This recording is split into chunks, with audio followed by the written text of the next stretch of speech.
Have you ever felt like your own mind is quietly working against you? Like no matter how badly you want to change, something inside you keeps pulling you back, telling you to wait, to delay, to think a little more before you act? You tell yourself, you will start tomorrow. You promise that this time you will be serious. And in that moment, you truly believe it. But when tomorrow comes, the same voice returns, and suddenly your plans don't feel as important anymore. Arman lived inside this cycle for years.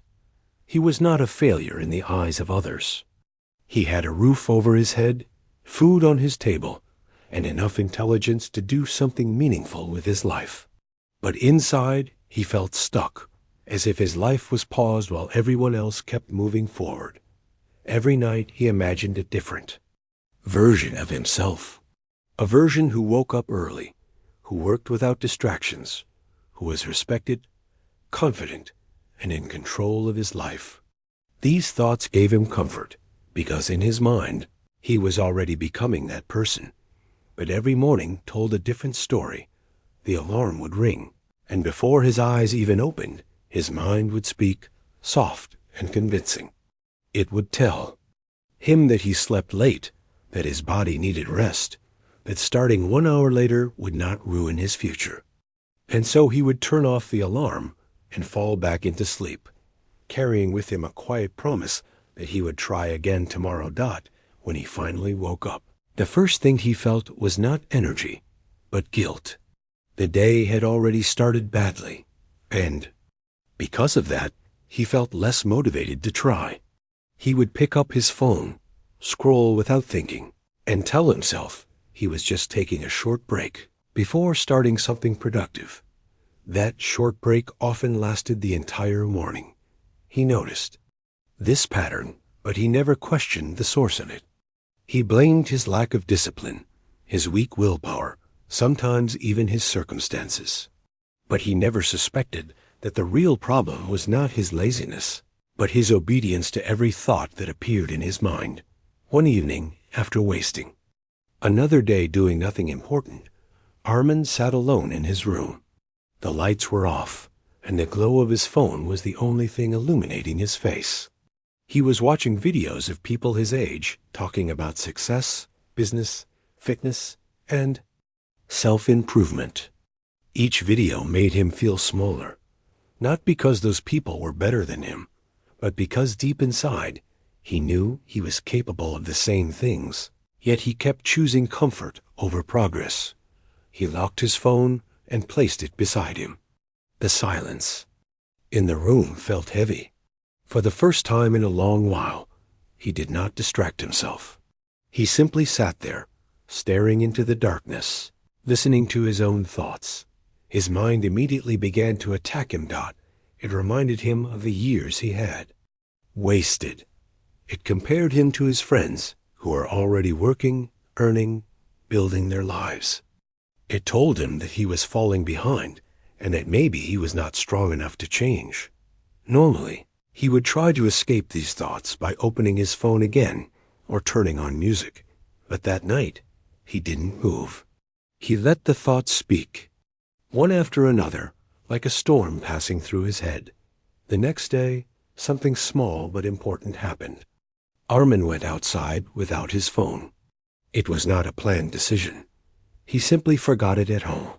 As he walked down the street, he felt strangely uncomfortable. He had nothing to look at, nothing to scroll, nothing to distract himself from the world around him. He walked until he reached a quiet park and sat on an old wooden bench. Children were playing in the distance, and an old man was feeding birds nearby. Everything felt calm, but inside Arman's head there was noise. His thoughts were louder than ever. They told him he should go back home. They told him this walk was useless. They told him he was wasting time sitting alone like this. For the first few minutes, he felt restless, like he was trapped with his own mind. But slowly, something unusual began to happen. Instead of reacting to every thought, he simply watched them. He noticed how one thought would appear, stay for a few seconds, and then disappear, only to be replaced by another. They were not stable or permanent. They were just passing through, like clouds in the sky. This realization felt simple, but it shook him deeply. For years, he had treated his thoughts as commands, as if every idea in his mind was a direct order. He had to follow. But sitting on that bench, he saw that thoughts were not orders. They were just suggestions, and he had the choice to accept them or ignore them. That was the first time Arman questioned the authority of his own mind. That night, he made a quiet decision. He did not write it down or tell anyone about it. He simply said to himself, "Tomorrow, when my mind tells me to stop, I will continue." The next morning, the alarm rang, and just like always, the voice appeared. It told him he was tired, and that starting later would not make a big difference. His hand reached toward the alarm to turn it off and go back to sleep. But then he remembered his decision from the night before. He sat up. It felt uncomfortable and unnatural, like he was breaking an old habit that had controlled him for years. His body felt heavy, and his mind kept complaining. But he stood up anyway and walked to the bathroom. That moment was small, but it was also the first time he had acted against his mind. Throughout the day, the same battle continued.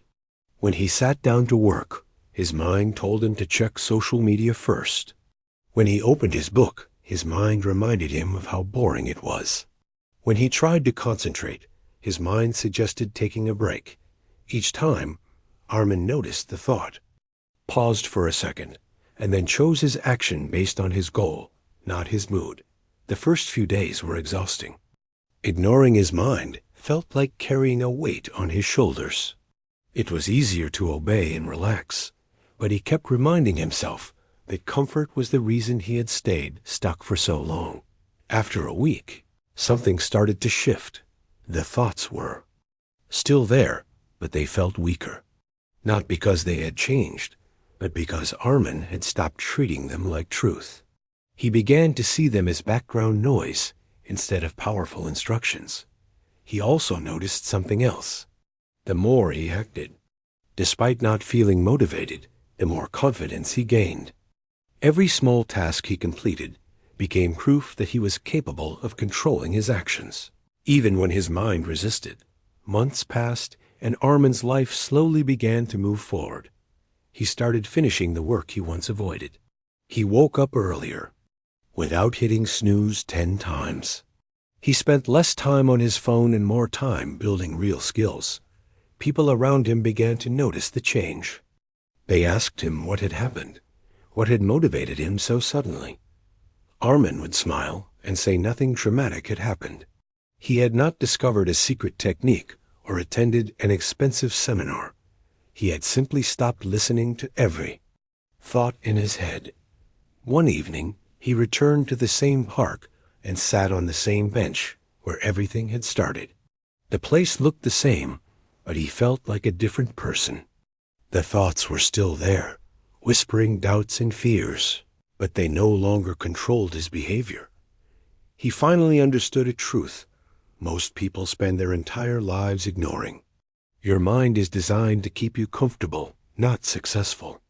It tries to protect you from discomfort, from effort, from risk, and if you blindly obey it, you will remain safe, but stuck. Real growth begins the moment you stop asking your mind for permission to act. Arman's life did not become perfect. He still had days when he felt tired, confused, or overwhelmed. But now, instead of waiting for motivation to appear, he had built the habit of acting first and letting motivation follow. That simple shift gave him something he had never felt before, control over his direction. And the day he stopped listening to his mind was the day his life finally started moving forward.